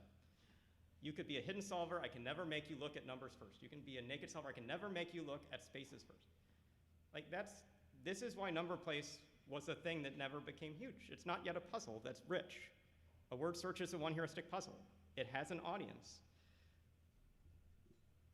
Here's a question, and here's the general concept. Like number place is one of these at the top. Sudoku's bigger. And as you add variations, like there's a different form of this I'd sort of present for like CTC and other sort of puzzles. Is balance 3 any better? So this balance 3 is where we're going to have 3 in the row, 3 in the column, 3 in the box.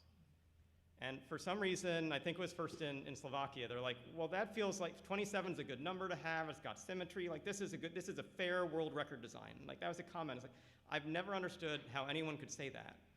What's the first thing I see when I think of this puzzle? I put in the same naked single information I had before. I said 8 was the minimum to have a naked single in this grid. Every single cell in this grid with that geometry sees 7 numbers. Can you put a naked single in this grid as your first step? Can you even make a naked pair really do anything in this grid with your first step? You can't. You can do stuff on the right, you can have a swordfish there, like there's lots of stuff you can do, but like, I don't think having this as a screaming no, and this, like, this is a biased puzzle. And tournaments will have some of them, but if a tournament only had them, this is gonna sort the hat in a very, just because of that, it could be randomly generated without me even setting the puzzle. It's just like, please keep giving me diagonal 27s with 3, like, and so like, this is not sort of well thought of, but when I think of constructing, I look at a geometry and I say, which of these can I do? And I learned the geometry by saying, how can I put a swordfish in this grid? Well, like this 9 and that, sorry, this 7, the 7, the 7, actually do a swordfish somewhere in this grid. Like, I learned how to do that. So I can actually tell you, I can make the swordfish first. I can make sure you start there, but I can't even make you do a hidden single, sorry, naked single first. So this is just a bias that you don't think about. And it's not just for these weird grids. Like we talked about this heart. I have a case of 2 curiously similar grids. Like I write a puzzle, I feel proud I wrote the puzzle, like I'm like many of you as constructors. A month later, I see the puzzle again. It's not literally the same. The puzzle on the right, I've marked out the rest of the givens because we've actually published this now. It comes to me from SudokuCon. Like we are close co-authors. I do not think he got into my computer, decided to move a little of the top around, but say, I want to put a triple that resolves to a single number in the first column, like 8, 7, C, like, no. But like, if you look at this grid and you try to generate 100 hard puzzles, and you want to use a triple and this is the only place you can put this in the grid. You can get singles in the top 2 corners, or you can get a triple in the bottom. Like, he didn't plagiarize me. This is a grid that also has a small set of stories. Absolutely true. And so pro tip, half as joke, if you're solving competitions around Valentine's Day, just remember this a bit. Give it a 1-second look, probably not there, but like, could be there. My favorite geometry is a 4-ring puzzle. And permutations of it. This allows all the steps very well, but it also has just some really weird search properties. This is probably a little weaker for hidden cells because you almost only can get them in the corners.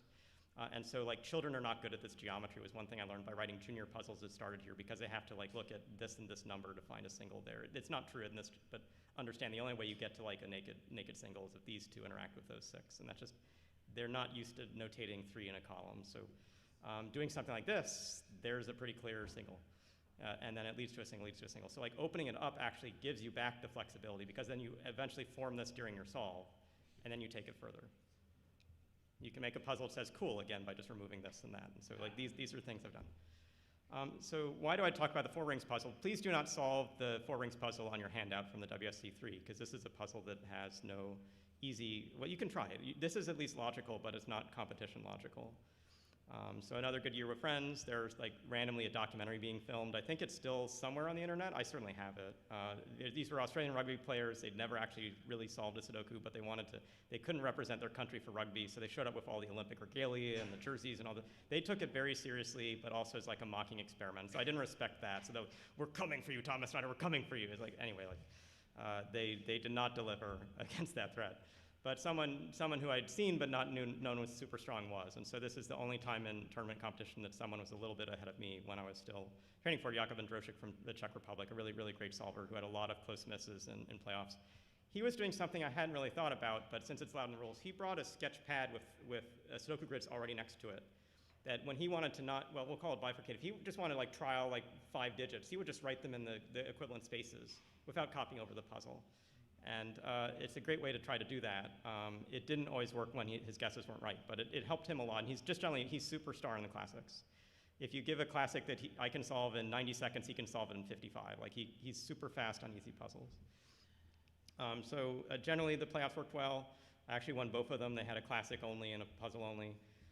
The thing is this puzzle didn't actually have a path that we could see during the tournament. And so and I'm gonna just go through this section in like 2 minutes, because I don't think I really need to teach you how to guess. You can get to like an early stall point and you get to a hard stall point, and by this point I'm using more parts of my notation. But this is a grid geometry that often feels like there's so much that you don't know how to do. And the lesson about sort of how to guess, yeah, let me do this. For sure you want a notation and or just a different writing implement that lets it easily be removed once it's failed. I'd more use an underliner, but friction pens are more recently existing. They allow like a thermal erasure, which is different from a pencil erasure. So if you really need to erase it, you can, but it's much worse than pencil erasers. So some form of friction for a minute, pencil for the rest of the solve, and then underlines is like how I'd do this. When to guess? I guess when I have waited about a minute without doing anything. I'm scanning, I'm feeling I'm now just scanning over places.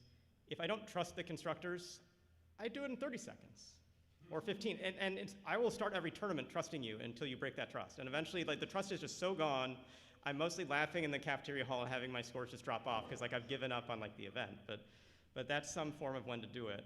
And this is really bifurcation. Like, guess is the wrong term. You're choosing a spot that has two paths you can follow. The goal to do this well is to choose a path that gives you a lot in either way it goes. And here's the way to fail, and this is how I actually did in the tournament. This 2 is not a good thing to guess on. If it goes left, the 2 and the 9 and the 5 fall, the 5 gives you this 5, and this 9 goes over. But what if the 2 is there? Does that do anything for you? Really doesn't. There are no more 2s, the 1-8's still not resolved. Like, this canceled after like a minute, but it gave me a number that didn't help me. I think the 1 junction here is more curious, the 3-7 sort of helps, so either direction of this is a better place, but like, it's a guess, like who knows, but there's something about where to look that you eventually train for. Future tournaments got even worse. Like in Slovakia, I chose to not continue sort of competing because they had non-Sudoku there. They had an event where they had everyone make the playoffs, but if you quit and quit with a higher score, that was better than someone who was still solving but hadn't finished. And so I was trying to finish all 4 puzzles. No one finished all 4 puzzles, but they wouldn't grade my 30% or 60% complete grid versus someone who 36 just like, anyway, like is ludicrous. That same year was when the question of like, how far will you go to try to win a championship really came up. And here are 2 approaches to win a championship. Mine was to spend $13.73 and just train in a new way. And someone else brought a different kind of technology. I bought shower board and electric tape and made the look of a grid like the finals would have. And I learned a lot about how to solve on it. For sure, I learned that when I can only write with a whiteboard marker and it's at the same darkness, it's very helpful to erase. And erasing is hard, but my hand is very good at erasing. And this does not erase on paper, for sure, but this erases very well on shower board, so I learned that. A thing that you might not expect, often in these puzzles, you can't see the grid unless you're very far from the line. This is a literal picture at the start of the puzzle. I was just sort of sensing it. And so row scanning and column scanning is actually very bad. And so you're like, it's a pretty big step to go to region first if you don't ever look that way. But I just like, gotta start region first, and I can do this when I'm standing near the grid. But like, you'd make adjustments. I ended up being too fast, and I have a notation error, and so I screw this up. And so this is very famous, again, as like a place Thomas sort of failed, and that's fine. I succeeded at my test for myself, which is I took solves which are always at 8 minutes, and I solved this in 3.5, except my last 2 numbers flipped, and this needs to be a 4. So if this and this and this fix, like if this was not written, these were my last placements, and these are the only things that are wrong, if I bothered to check. Tammy McLeod, who won, finished around the same 7-minute time I would have been, so we would have been very close. You can see she used Snyder like notation both lines. She only writes the number once and then has these weird lines. But it helps her scan. I'm not saying to do it, but just be aware speed solvers sort of optimize for their brain. This solver didn't get to a sticking point. He had 3 digits and no notation after 10 minutes of solving. Like, this didn't make any sense. And this is a solver who registered just before the 3rd round. We'd never heard of him. His name tag said Eugene. We had no sense of a last name. He was sort of like he was sort of like hiding to the side and like talking on a phone.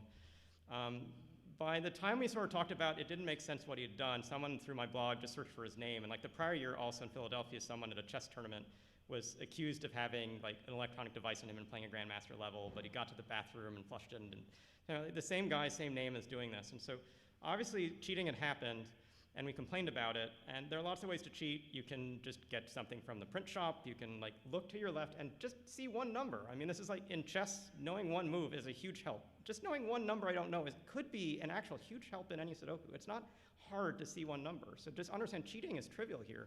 This person actually brought a transceiver and someone was reading the answer to him. And so one of the things that stood out is like his grids looked like this. Like this was impeccable. He was like transcription from God. God was telling him the answer and he was finishing just behind me, but like it doesn't make sense. And they retested him and it was just like deer in headlights. Like the puzzles he'd actually solved to get to the finals he couldn't resolve. So if he'd even practiced in the 1 month he had, he might have escaped detection. But like he was not a smart cheater. When you run tournaments, you have to think about smarter cheaters. I'm not trying to tell you to like beat me and sort of how to think about cheating, but cheating was not my story in 2011. Over preparation was my story in 2011. Like I was good at different grids. I was good at solving without notes. I was good at training to check grids. I was able to be ahead of some familiar names that I get a lot. The story of the finals, again, was I'm leading throughout by a few minutes. I have 3 minutes on the final classic. I solve it. I don't exactly notice anything, but then the organizers asked me specifically if I noticed anything. And so the question about if I noticed anything made me think about the fact that Ager, Hungary is also the place that 5-minute barrier puzzle occurred, was that 6 years prior. And so they tell me that this puzzle that I just solved was this puzzle they'd given the competitors 6 years ago. And you can see very visually these are the same. So their choice was to repeat a puzzle. What they were not aware of is this is a puzzle I had been transcribing in different ways through my life and have solved at least 20 plus times in different forms. And so if I have optimized to solve any puzzle in my life, it is exactly this one. And I'll say it was a 30-second gain, so you don't have to disqualify me, but like that is how the pieces of a jigsaw can fall into place. That is one way to solve like a world champion. So thank you all for your time. It is now a 3-minute barrier. This year it's in Ager, Hungary again. So answer for yourself what will be in that box.